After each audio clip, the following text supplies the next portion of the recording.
Hey guys, it's Joe at Pocketnow.com on location to show you a speed test between the T-Mobile G2 and a rooted AT&T Captivate running a custom ROM. Let's go take a look.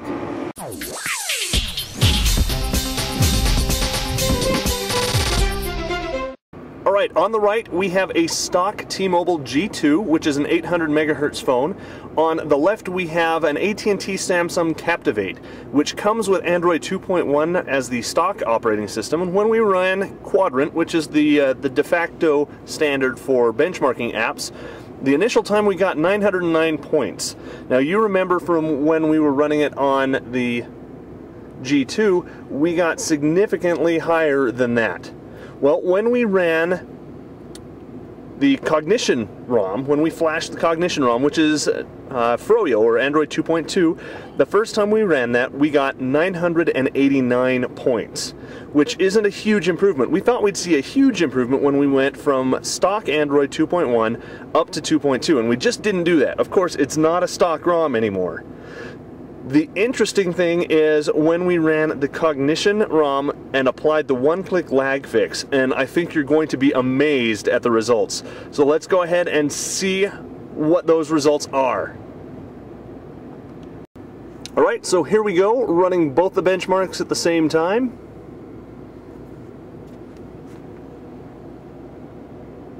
Now, if you'll remember, the AT&T Samsung Captivate is a Galaxy S series phone, which is running a 1 gigahertz Hummingbird processor.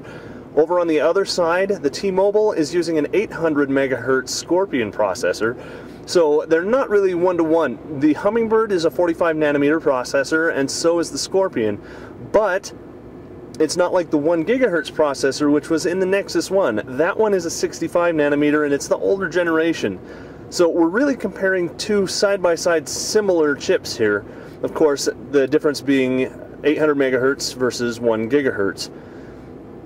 As you'll notice, as these tests finish up, and we're just about there right now, we'll go ahead and send our results, They finished about the same. You can see this over here. We're getting 1,600 and some points over on the G2.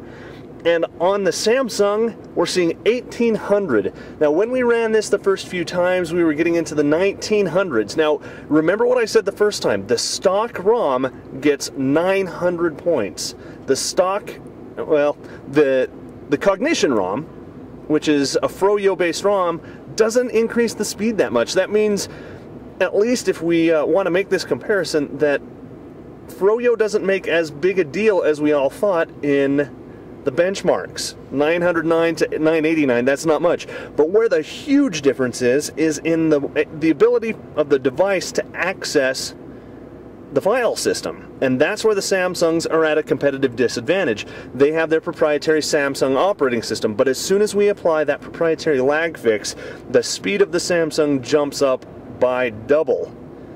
So if there was ever a reason for a manufacturer to stick to standards, or to allow people to flash their own custom ROMs on it, there you go. If you want your Samsung phone to be twice as fast as it is, simply apply that lag fix and you're off and running.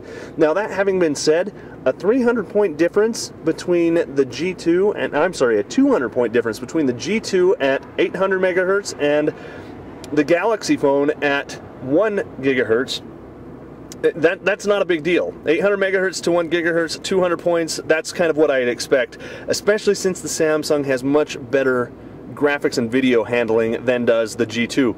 But you've all been wondering and you've all been asking, so there you go. There are the numbers, they don't lie. Of course, you'll want to run these tests on your own phone, run them several times to get a good bench line.